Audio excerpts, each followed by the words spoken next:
Hello, everyone out there, and welcome to the Art of Attraction with Dominey Drew. It's been a beautiful week. I hope everyone's had a great week since we were last on. Got a fantastic show for you today. Today, I really want to speak with you in depth about what attraction really is, where it comes from, what creates it, what causes it, and how to start to control what it is that you're attracted to. So especially if, you often find yourself attracted to relationships that aren't great for you, negative relationship dynamics and patterns, these things are really common. And this is exactly what I work with every day. And so I'd like to share with you some of the secrets that I've found out. And I'm looking forward to doing that with you. Sorry, I'm messing around with my mic just a little bit here. So if you're new to the show, my name is Dominey Drew. I'm a men's relationship coach. I help single men attract life partners through personal and relationship coaching. And the way I do that is I really, I focus in the area of dating, but really I'm sort of more in the field of human potential. I help guys see how they're holding themselves back from what they want. Okay. And in this case, what they want is, a lasting relationship, one that really is successful, that really works. And what I often find is that, quite the opposite from that, they're stuck in, they are able to get into relationships okay, but then they're consistently attracting the same negative relationship, right? They keep getting left or they keep getting cheated on, and they have no idea why. And then other guys come to me and they're struggling with loneliness. They genuinely can't find anyone. They can't find that connection that really that they really seek, that really lights them up, and it's a really painful place to be. And, I don't talk, a huge amount about my own process, but I've spent a lot of time really working against myself, really deep in self-sabotage. I mean, especially in the area of relationships, I used to have absolutely no clue why I was getting what I was getting,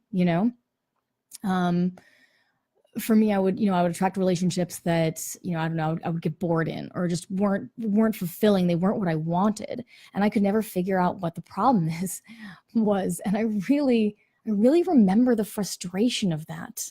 And I'm really moved to work in this area, partially because I finally managed to find the solution to the problems that I was experiencing.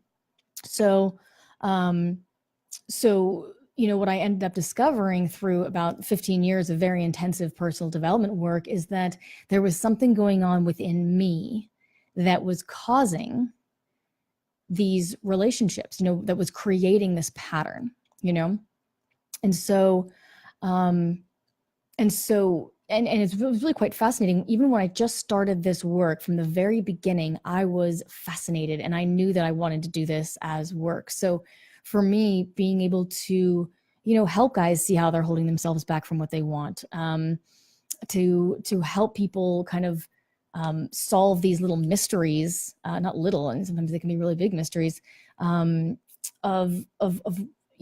take them from being in a place of being a victim, right, to being empowered and able to make a different choice, right? So so the way I do that personally is I have an 8-week training program that I call the Art of Attraction, that is basically a step-by-step guide. So it takes you through, it shows you all the techniques that I've learned that I've used over many years to transform my life, just create major transformations in my life and in the lives of many other people. And so by the end of the 8 weeks, you know exactly why you're still single, okay? Exactly why you keep attracting relationships that don't last or not attracting them at all. And you know step by step exactly what to do to attract the relationship that you really want. So basically what I've done is I've kind of boiled all of this down, all of the work that I've done, I've boiled down into this sort of condensed, accelerated 8-week course, because, I was fortunate enough to get the kind of training that was actually able to solve the problem. And my work is incredibly results focused. It's very results based. A lot of, I feel, those spiritual sort of courses or personal development work or coaching or things like that, a lot of times it's not effective. When I'm on the phone with someone who's interested in joining my program, I tend to hear people, people sort of get to the end, they sort of go, okay, this is interesting, but I'm just not quite sure, like, how is it going to work? And I've really found that my biggest difficulty in communicating to people about my program is working against the momentum of everybody else's failed programs. They'll sort of be like, well, I don't really know if this is going to work. I've tried other courses and they haven't worked. And I just go, I know. I'm sure you have. I have too. A lot of them don't work.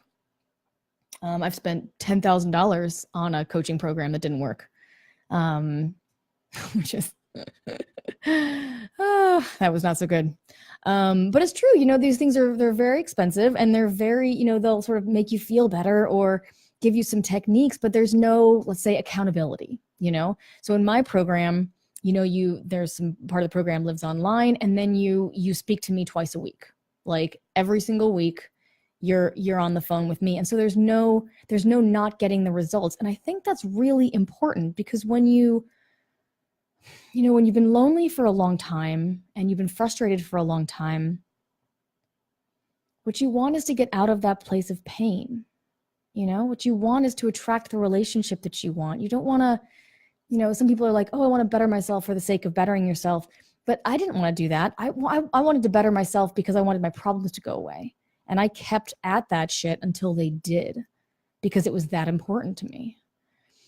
And so that's why, I take results very, very seriously. If you're not getting results, then we sit down and we talk about why you're not getting results. And that's okay, everything in its own time.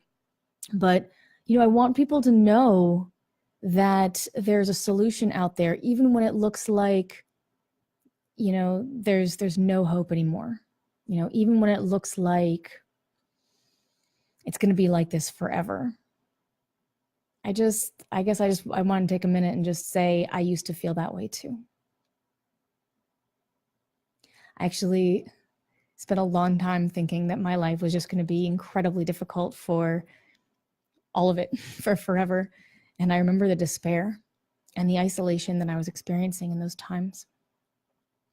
Makes me all emotional just thinking about it. And when I discovered that there was a way out of that, when I discovered that there was a way to fix, I'm using that word being a little bit silly about it, in the sense that there's nothing actually wrong with you, but the problem can be fixed. This is not just, who you are or how it needs to be. There's another way. Okay.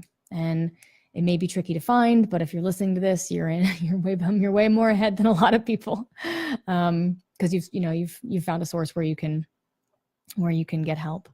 So if you are interested in that, please reach out and explore, my work, and whether or not you're interested in working with me. You can find me at domineydrew.com/hello. That's my first name, Dominey, which is DOMINEY, and then Drew, DREW.com/hello. And that takes you to, that will lead you to a video that talks a little bit about who I am and what I do.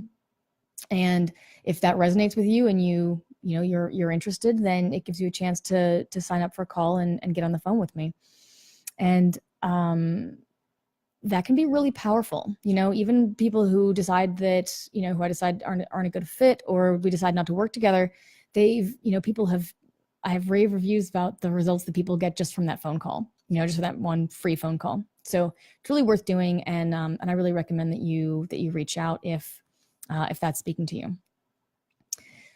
So I want to talk a little bit today about what attraction actually is. So there's a lot of misconceptions I find, and I really have kind of an advantageous viewpoint, because I talk to a lot of single men on the phone, right, who are interested in working with me.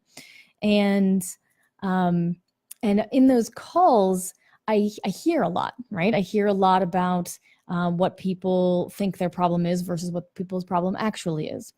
I hear a lot of what people's friends tell them is a good way to fix their problem.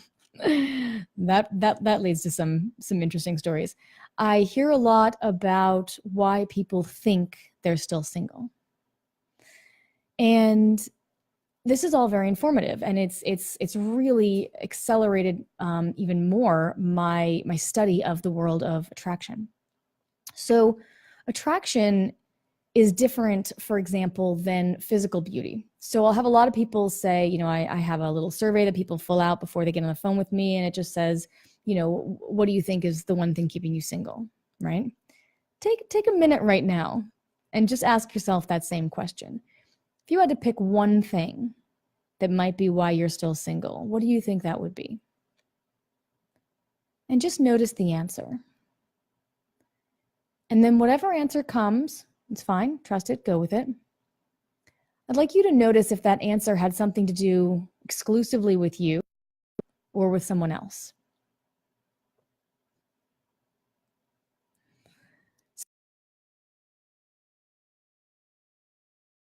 Is your answer something like, I'm shy, I don't go out enough, or I'm afraid of rejection? Or is it something like, there's nobody in my town, or women, anything that starts with the word women. Women don't want this. Women don't like me because of this. Women do want that. You don't know what women want. I'm just going to solve that mystery for you right now. Feel free to let go of that confusion and frustration that brings you. You have no idea what women want. You know why? You know how I know? Because you are not all women. Okay? I'm also not all women. I don't use phrases like, this is what women want, because I don't know what women want. That's impossible. Half the time, women don't know what they want. So that's actually great. We just got a great comment on the Facebook Live from Joey, and he says, I push women away. Yes, that's what I'm talking about. Okay? You can hear the empowerment in that statement, because if I say, why do you think you're single? And you go, oh, there's no women in my area, or women don't want men my age, or all the women my age are taken, right? Or you've had an experience, this happens a lot. You've had an experience in the past dating a woman who had, teenage boys, and it didn't go well because she didn't raise her teenage boys well, or you had some issue with it.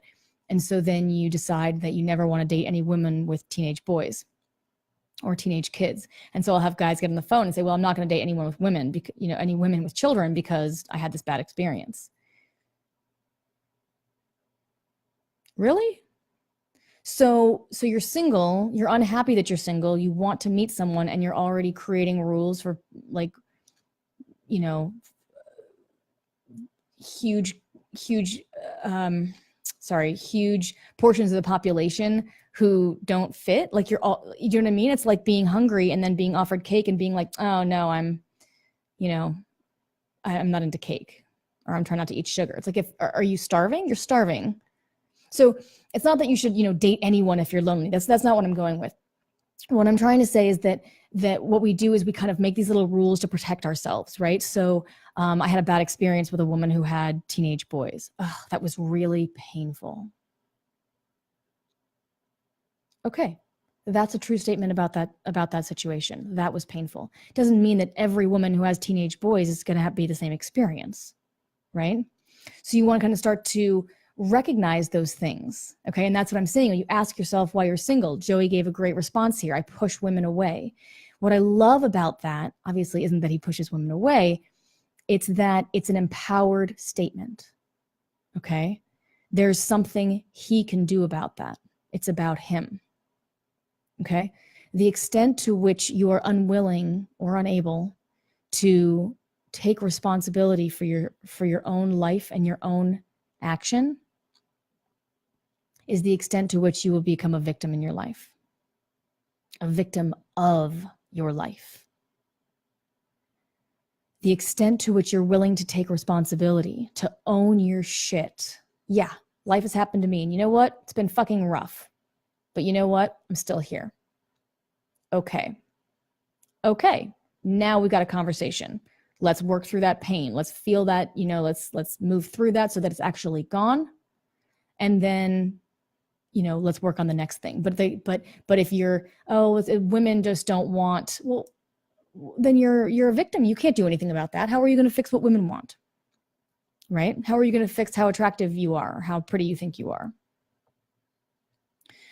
So So I've got another comment here that I do want to address, and thank you, Joey, for bringing up this second point. He says, I won't date anyone until I'm fixed and, quote, out of the mental mechanic shop myself. It isn't fair to anyone. Yes and no. Yes and no. As I read that, as you you wrote that on the Facebook Live here, I found myself wondering if that's maybe a protection mechanism, because it's unusual, not impossible, but it's unusual to get to a place where you feel like you're really, okay, I got all my pieces together. It's great. May never feel like a good time. You know, life is messy. It is. Now, if there are, major issues, like you've got an anger issue, you want to like work through something, but it's usually not something specific. Usually, look at your wording. I'm fixed. Until I'm fixed. How are you going to know when that is? Right? Not to say that you shouldn't work on yourself. Work on yourself. But, just be aware. Just be curious. Let yourself be curious about it. How long am I going to stay single then? How long am I going to work on myself? And how many missed opportunities with amazing women are you missing out on while you're doing your work? Okay. So just something to be curious about. But when you say something like, I push women away, that's a specific, here's what I do. This is my pattern. Okay. Beautiful. So now you recognize the pattern. Okay. You've owned it as something that you do, which means you can fix it. Okay. And then you've got a path forward, right? And then if you come to me and say, I push women away, great. I've got a step-by-step process that'll work you right through that, and it'll be done in 2 months, and you can go out and actually meet the woman of your dreams. I mean, it does not need to be more complicated than that. It'll be 8 weeks of work. That's okay. That's what it's about, So bringing it back to what actually is attraction, okay? So actually, I'm going to do another dovetail here, or side note, or sidebar. What blocks attraction? Because Joey, that comment just really just sort of brought up this other line in my head. So what blocks attraction? Things like what Joey was just generous enough to share with us about not, refusing to date anyone until you're fixed. And also not being fair to anyone. So now you're kind of taking responsibility for their experience. They don't need to date you. I'm not saying that if you mess up, they're not going to break up with you, but now you're deciding that, you see how you're sort of taking responsibility for their boundaries? Like you're deciding what's fair. You can't decide what's fair for someone else. That's not a thing. You don't know what's fair for someone else. That's like saying you know what women want, right? It's not about that. It's about, being a little bit vulnerable, which again, I think maybe what that sentence is kind of avoiding or showing that there might be avoidance of underneath. So what actually blocks attraction? Okay, so attraction is incredibly natural. If unblocked, it will flow straight forward, and you will find someone and they will be really attracted to you and you will be attracted to them, and it will move forward smoothly. I'm sure that a lot of people out there listening have had that experience where you've just met that person and it's just like, oh, wow. And just everything's flowed easily, okay? If it's not always like that, or if it's never been like that, that means there's something blocking that flow. That's the natural human desire to connect. Okay, attraction is incredibly natural. But what we tend to do is we carry these beliefs. Okay, we have shit going on deep in our system, deep in our body, deep in our kind of the heart of hearts. Like it gets right in there. And what happens is that those beliefs get in between you and the woman you're attracted to, and her and you. Okay, that's why we always bring it back to you. That's why what Joey just said, as far as pushing women away and making that an empowered statement instead of there's something wrong with women, is because that's the truth of it. It's always about you. Okay, not in the way that there's anything wrong with you, but in the way of it's within your power to fix. That's the good news. Okay. So So let's give an example of this. How do you sort of block? How does attraction get blocked? Okay, so let's say you're going along in life, and you go walk into a coffee shop, and there's a woman sitting there, and you are wildly attracted to this woman. Like, you feel it in your body. Okay, you're like, yes, oh my gosh. And your natural impulse every time, if she's attractive, is to go towards her. Okay. Now, you may not recognize that because sometimes we shut that down very quickly. But if you slow down that moment when you first saw her, you will find, if there's attraction, you will find an initial, ooh, like a little jump, like a desire to move towards. Okay. So here's what happens. So you feel that desire to move towards. And then if, let's say, you carry a belief that you're unworthy, or you're unlovable, or you're unattractive, or no one will want you, or anything like that, then you feel that initial rush of attraction, that desire to move towards, and then slam, that belief comes down. No, forget, she's not going to be interested in you. Does anybody notice those voices in your head? Do you hear that happening? This happens all the time, right? All the time. So you see this woman, okay? You're excited about her. You shut down that excitement because you're already deciding. See, this is, again, taking responsibility for the other person's reactions. That woman might have really liked you, but she never even got the chance because you decided that you weren't good enough. And that's okay. Okay. These are old. These are from when we're very young. Okay. And so what happens is we have these experiences when we're young. Let's say you're told that you're not that great when you were a kid, or you're told you're a piece of shit, or you're, whatever it is that you really embodied, really took on in your childhood. That gets lodged in the subconscious and it fucking stays there. Okay. It doesn't go anywhere. It will stay there until you consciously search for it and bring it up, make it conscious, and then challenge it. Okay. That's what I help people do all day, every day. Find the unconscious beliefs, bring them up in your mind, so that they're there, and so that you see them. Because otherwise you're just like, oh, I don't know why I can't. I don't know why I can't attract a woman. I don't know why women don't like me. I don't know why women keep leaving me. Okay. This is why. I'm spelling it out for you right now. This is why. Okay. So in that moment, so you see that woman, you feel the attraction, and then usually it's fear. Usually fear kicks in, especially in this particular example that I've given you. This is fear of rejection. Okay. Because you're saying, oh, she's not going to want me. But really, you're kind of protecting yourself from the possibility that she may not actually want you. Okay? Because that will hurt. And you don't want to feel that pain. And so you shut down the desire. Well, if I don't want it, then I'm not disappointed that I don't get it. Can you see how this happens? So even though it's what you want, even though something you want is right in front of you, something comes in and gets in the way. That's why we call it a block. Okay. And that block is whatever that belief is for you, whatever the actual words are. And the words actually matter. Okay. So it may not be that I'm afraid of rejection. That may not be the right word for you. The right words are important.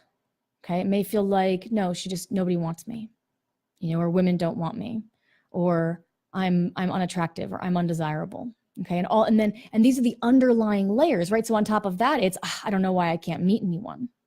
So somebody gets on the phone with me, a potential client gets on the phone with me and says, yeah, I don't know why I can't meet anyone. I just, there's nobody in my town.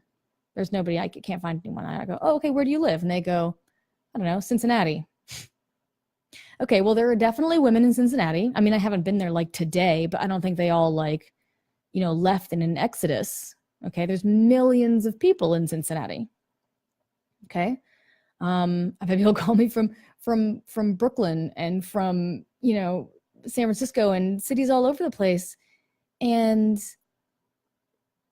they don't think that there's anyone there because that's how it looks. They're like, oh, I can't meet anyone. But that's because they're not seeing this. So this whole process gets really subconscious, okay? So you could go through that entire scenario I just described in the coffee shop, okay? You could go in, see this attractive, this is like way slowed down. That's what I'm saying here. You can go in, see this woman, not think anything of it, and then go buy your coffee and leave. And honestly, if I asked you if you saw a woman that you were attracted to, you might not even remember. That's how subconscious this whole process might have been for you. But then if you slow it down, like, okay, what actually happened? Has there been anybody you've been attracted to? Oh, well, I guess so. Yeah, I guess there was this one woman that I saw in a coffee shop, but, she wasn't interested. Oh, okay. Tell me about that. And we dig down. And if you slow it down, you give it enough space because these fears, they happen fast. I mean, this is like, that's almost why it's subconscious. It's not why it's subconscious, but it almost feels that way just because it's so deep in there. It happens so fast. You don't even look. So you have to like slow it way down. That's why we bring it back to the breath. That's why we bring it back to the body, because things are a little bit slower, a little more embodied. And in your body, that's where the reaction happens. Okay, not in your mind. Mind's where the words happen. So we slow it down. What happened in your body? Oh, well, I saw this woman and I got really excited. I felt attracted to her. That's great. Then what happened? Then I realized she wasn't going to be interested and I went and got my coffee. Whoop, let's slow down that part. You realized she wasn't going to be interested.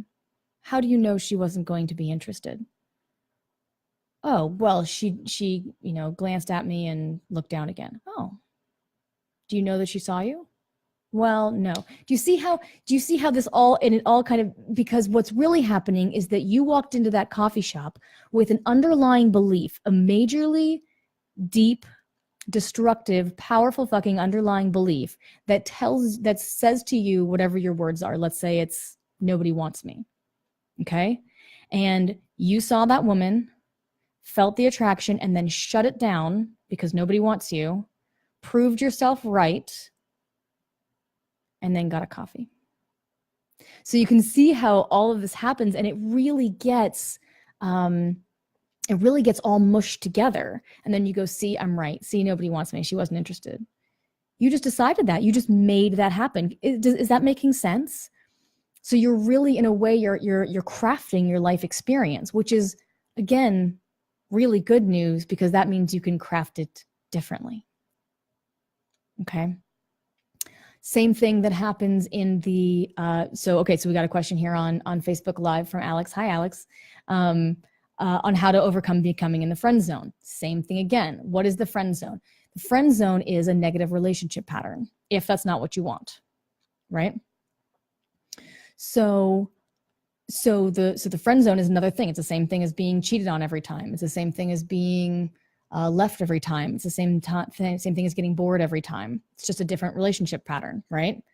Oh, I get friend zoned all the time. Okay, so there's the pattern. So you're aware of the pattern. That's already great. So then, what is it that's there? What is the belief that kicks in when you start getting close to someone that makes you the friend?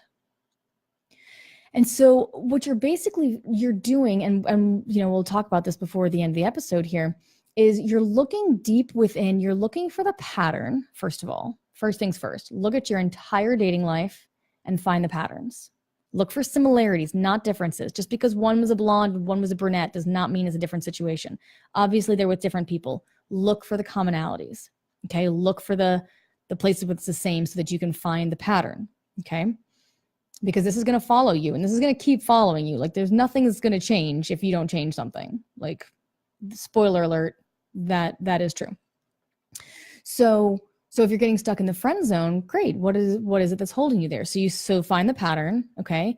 And then what's true about that? Like, ask yourself on a deep level. So you need to come to your breathing, okay? These are the exercises that we work on in the course. And the reason is because this is the most direct link to the answer, okay?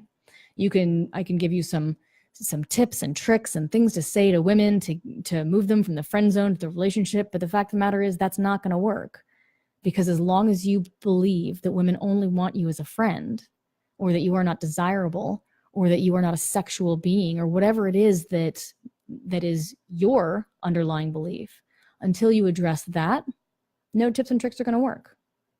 If they were, I would teach tips and tricks. I would do that. I teach the most effective, most direct way to the answer, because that's what I wanted when I was going through this process. I'm like, well, why would I waste my damn time?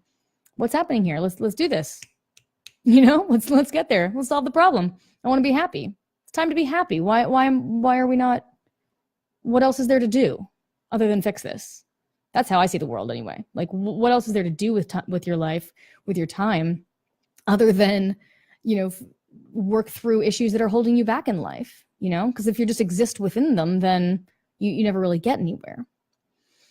And, Joey's commenting the same thing. He says, there's beautiful women everywhere I go. I don't flirt or hit on the ones I like. There's tons of anxiety involved. And I like not making anyone uncomfortable at places I like going to. Again, ways to keep yourself in it. Isn't it though? Right? So yeah, there's huge amounts of anxiety. And that comes again back down to the fear of rejection. Fear of rejection is a powerful thing, guys. Powerful thing. And it's just a fear. And also, rejection's not really that bad. The reason why rejection is so deeply feared, well, okay, there's a couple of reasons why rejection is so deeply feared. The one I'm getting at right now is that there's so much behind it that you're carrying. So much that you feel that means. Okay?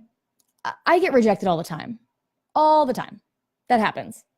It's fine. It's okay. It's not going to kill me. In fact, often it's not even about me. Okay? But if I have a belief, now this is me now after doing all this work. I mean, it used to be one rejection would kill me and I would wouldn't kill me, but I would go into a emotional downward spiral and I would think about it for a year. And I'm just like, this is where all my focus was going, was on how terrible I was, because that's the belief that I was carrying that was getting proven right when I was rejected. Does that make sense? So the reason rejection looks as bad as it does is because there's something that you believe that's underneath that, or something that you feel that means that you are putting on it. Example, you go up, so you walk into the coffee shop, right? You see this woman that you like, and let's say you do go up and approach her, okay? And let's say you think of something kind of cute to say, or you say, I thought you might have gotten my coffee because we both have cups that look the same, or I don't know, whatever your little pickup line is, okay? And you chit chat for a few minutes, and then you say, listen, I hope you don't mind me asking, but I'd really love to get your number. Would you like to get coffee again right here sometime soon, or something kind of cute like that? Fine.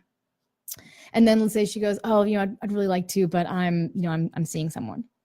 And you go, okay. So if that happens, okay, and you are crushed by it, where does that issue lie? Is it with her? Is it with you? Right? If she says no and you go into a tailspin and you go, oh God, I knew it. I'm so stupid. I shouldn't have said anything. God, maybe I was wearing the wrong thing. Was I wearing the wrong thing? God, she probably doesn't even like coffee. We're in a coffee shop, by the way.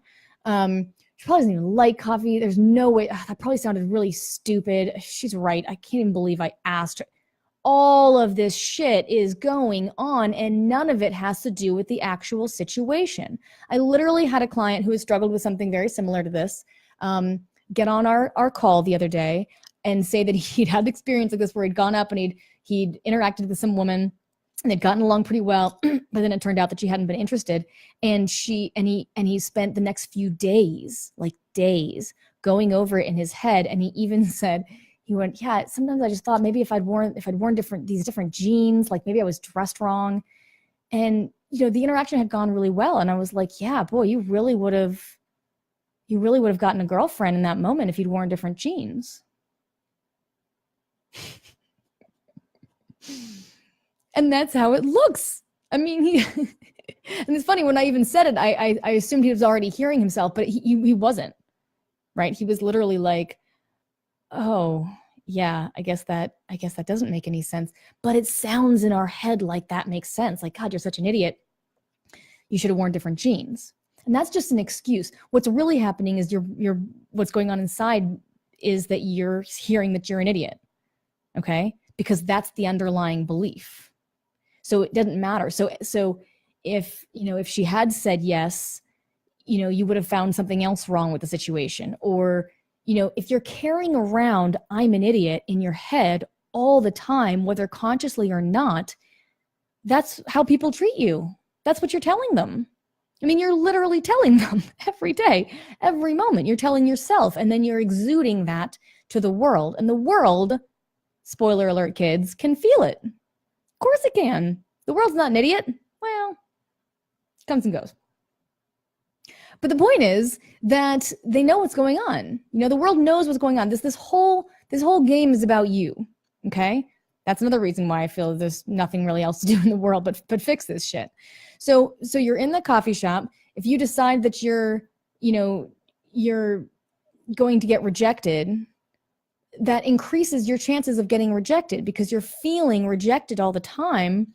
And then when you communicate with her, you go, hey, do you want to get a coffee? Reject me, reject me, reject me, reject me, reject me. I'm not worth it. Can you feel that? Can you feel how painful that is? Hey, would you like to get a coffee? Don't. I'm not worth it. You're not going to enjoy it. No, I don't think so. Ugh, see, I knew it. Make sense? This is powerful shit. That's why I work in this area. I like to get shit done. This is very, very, very powerful shit. And by the way, all of this applies to all of life. I just happen to work with men in relationships. Works just as well for women, works for jobs, success. I'm making, $30,000 a year, but I really want to make 50. I'm making 100, but I really want to make 1 million. Blocks. If there's anything that you want that you don't currently have, it can be gotten by removing the blocks to it. I shit you not. There's no exaggeration right now in what I'm saying. Okay? You want to be a millionaire if that's something that you really want? First of all, a lot of us think we want things that we don't really want. If that's something you really want and you don't have it, that means that you're self-sabotaging somewhere. Okay, I've done this for 15 years. I know it may sound crazy, but I've done this for a long time, and I've seen this pattern thousands of times. I've seen this work, and I've never seen it not work. Okay? Everything can be solved. Everything. It's wild. So, anxiety, fear of rejection. So you end up proving yourself right, okay? Which is one of the things that attraction kind of is. And the whole reason I started with that, I was trying to be on topic for a minute here. The whole thing that I started with is what attraction actually is. So people come to me and say, oh, women don't want me because I'm ugly. Okay. Well, first of all, if you did that, what is the number one reason you feel that you're single?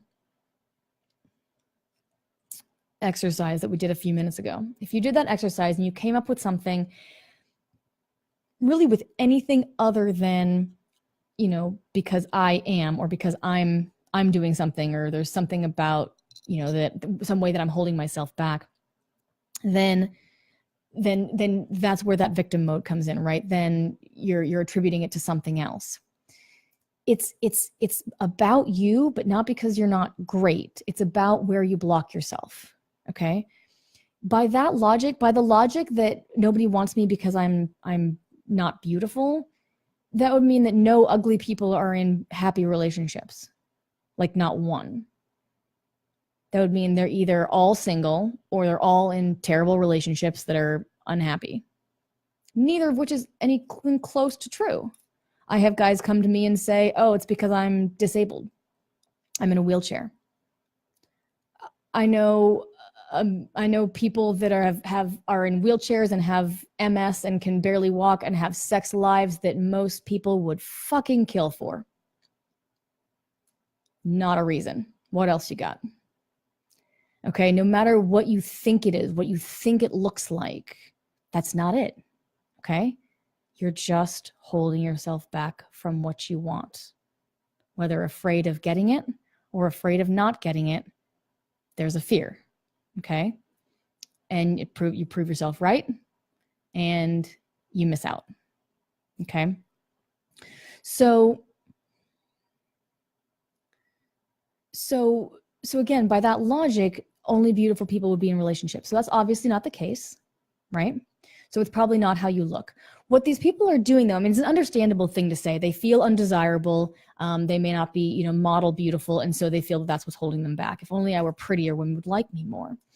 But whether or not you're pretty, if you still carry those underlying beliefs, they still happen, right? I have actually quite a few very attractive men in my program who feel the opposite, who can't get girlfriends, right? Great guys, by the way, not like assholes, So you might be a great guy, you might be great looking.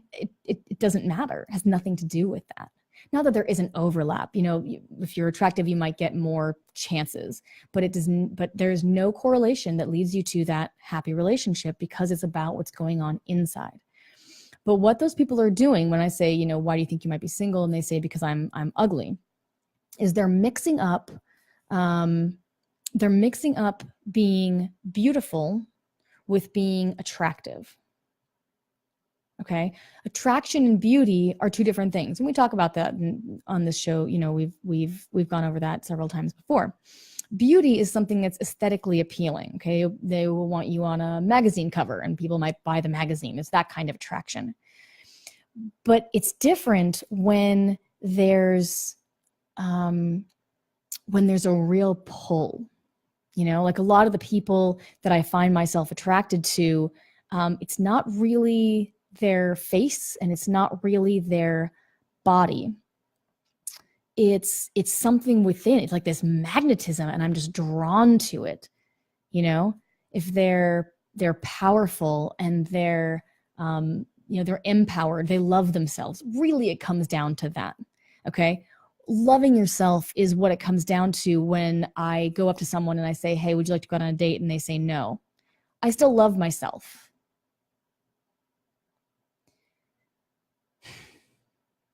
Guys, you can't make other people responsible for your happiness. No one can make you happy. It's not a thing. And I hate to say it, but you can't make anyone else happy either. You can be kind, considerate, loving. You can work hard. You can't make them happy. Okay? The more you place responsibility for your happiness outside of yourself, the more vulnerable you are, first of all, and the more unstable you are, because now your happiness is in the hands of someone else. Does that feel like a good thing for you? I don't love the idea of that.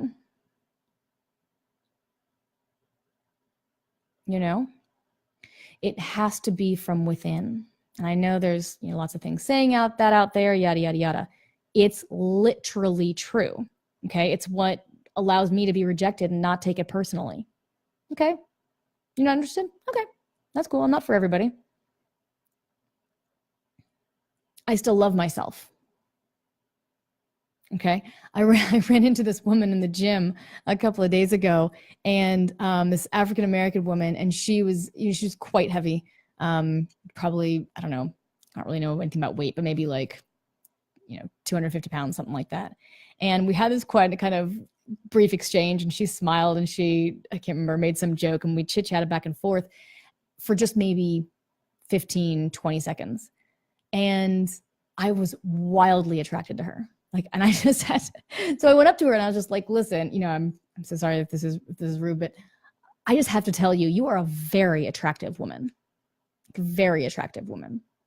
And I say that kind of thing because I'm not afraid, She might think that's weird. Sometimes people think it's weird. I stopped a guy once. I didn't stop him, but I was walking one way with a friend down a sidewalk, and this very handsome man was walking towards me, and I literally lost my train of thought because he was so attractive. And so I just said that. And he looked at me like I was a crazy person and kept on walking. And I cracked up and thought that was hysterical and kept talking about whatever I was talking about before. So these are how the interactions can be when you're not afraid. I was letting that guy know that he was very attractive. He might hear that or he might not. If I get upset because he doesn't, that means I'm dependent on his, do you see what I mean? There's expectation there. There's demand, right? If I tell you I love you, you better tell me back. Whoa, that doesn't sound like love, right? My mom, I remember my mother teaching me this. You can't sort of see me because it's on video, but she'd be like, it's like saying, I love you. And then she would cup her hand around her ear, like listening for a response. And it's true. It's absolutely right. People do this all the time. I love you.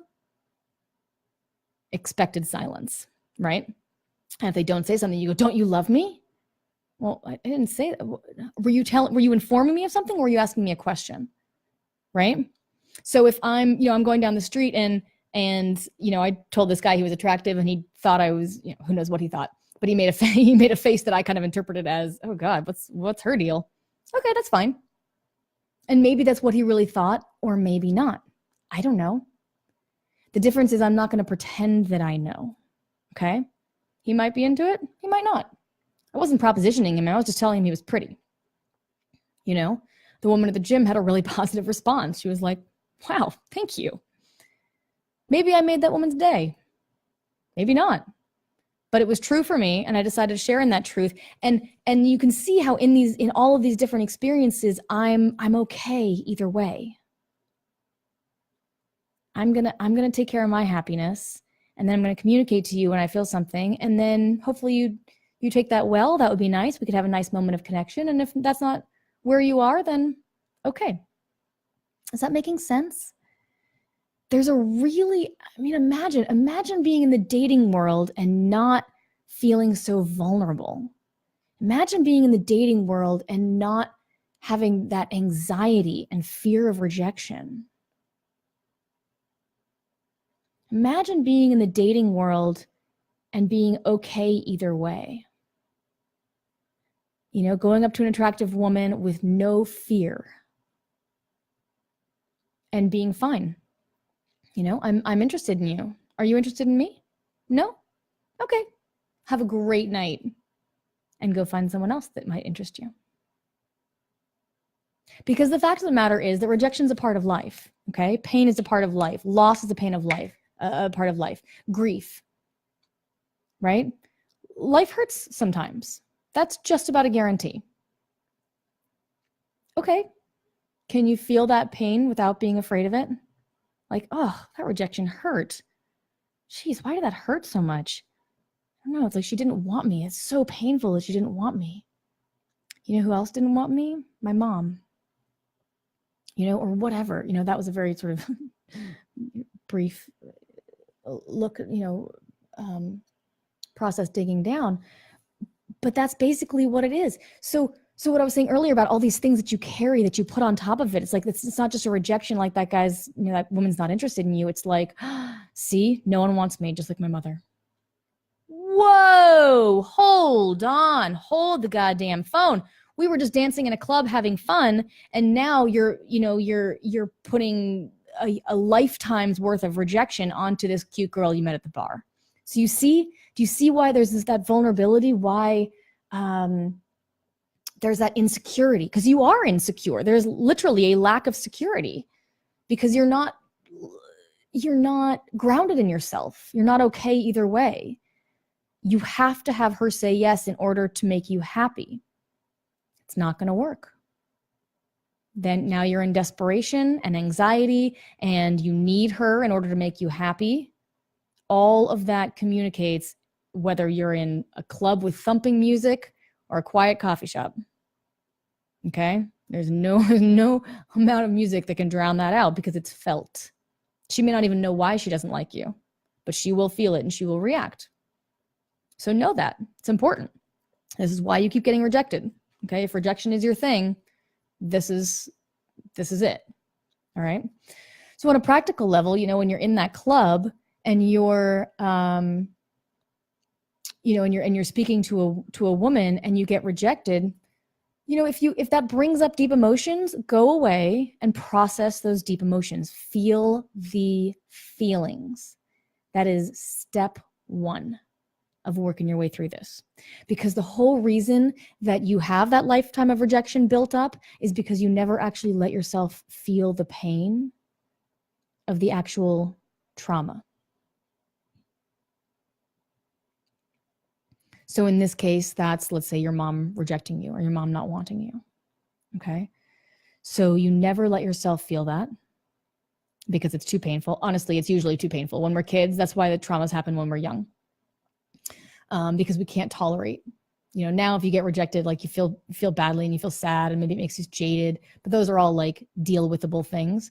But when it happens when you're a kid, if your mother doesn't want you, on a deep primal level that you will die. I mean, that used to be true for millions and millions and millions of years, right? If a mother doesn't want you, I mean, even still, if you're a newborn infant and your mother neglects you or abandons you, like you will die. Babies are helpless, right? Utterly useless creatures. A zebra drops on the ground and it's galloping 45 minutes later. We little babies have such big heads that we can't actually fully form during pregnancy. And so we have to be born beforehand because the head's too big and we can't come out. Anyway, biology, fun fact. So the whole point is that, we're useless kind of for a long time. We can't protect ourselves. We can't survive. Okay. Most animals can, but we can't. So we have these experiences and we can feel that. It's like if your mother rejects you, even if she's only rejecting you emotionally, even if she was just emotionally unavailable, that didn't actually threaten your survival, right? But you didn't know that. You have baby brain. Okay, baby brain just knows that if mom and dad aren't around and they don't really, really, really love you, that they're gonna leave you somewhere and you're gonna die. Okay, so these happen on extremely deep levels. And then we sort of protect ourselves. Okay.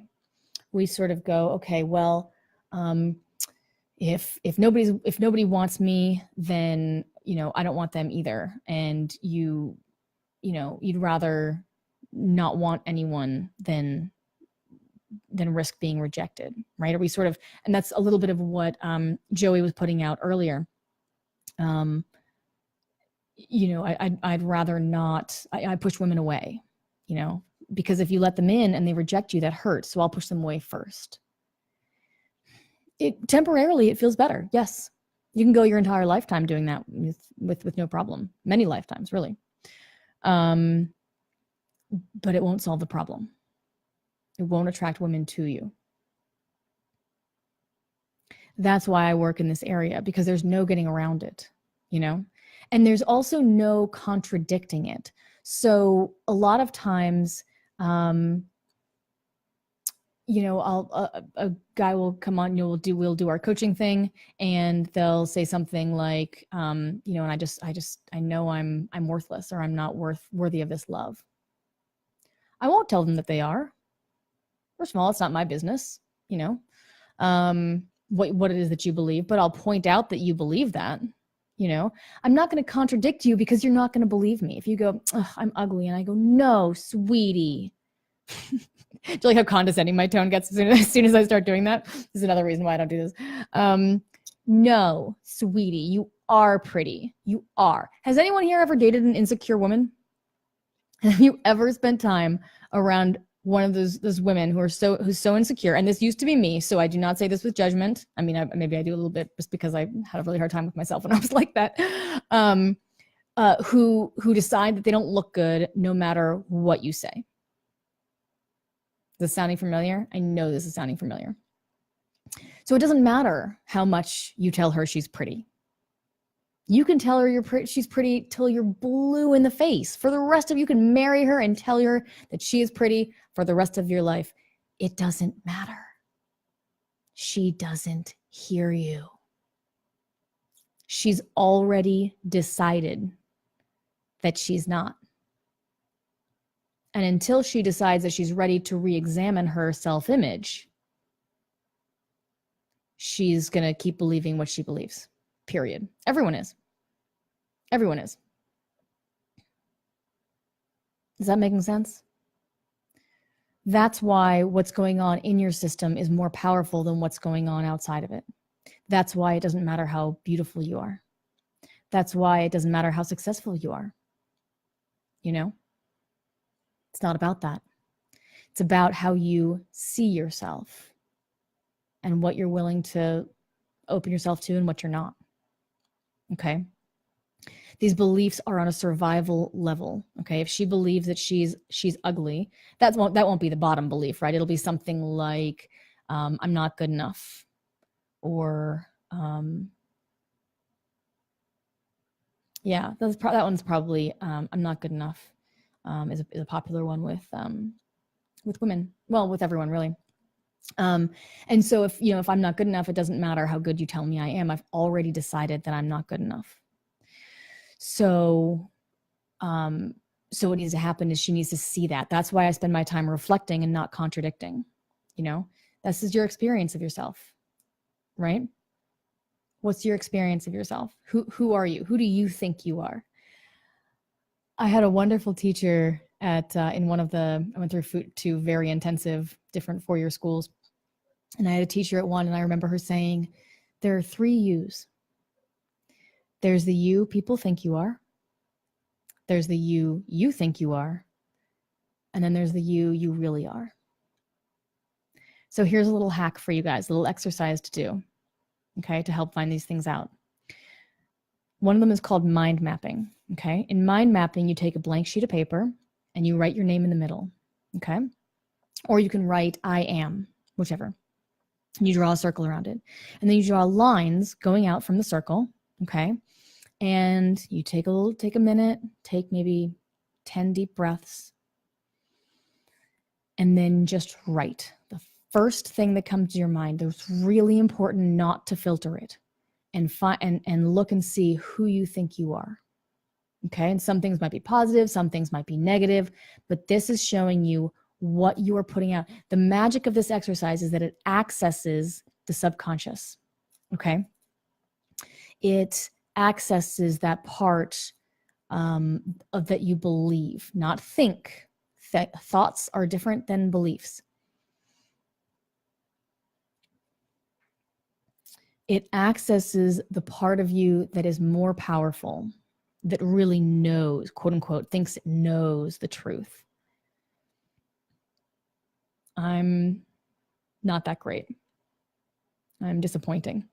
I'm not good enough. Whatever comes up, trust it. And some will resonate more than others, but the important thing is that you don't judge it with your conscious mind or change it, because then it comes into what you think you are.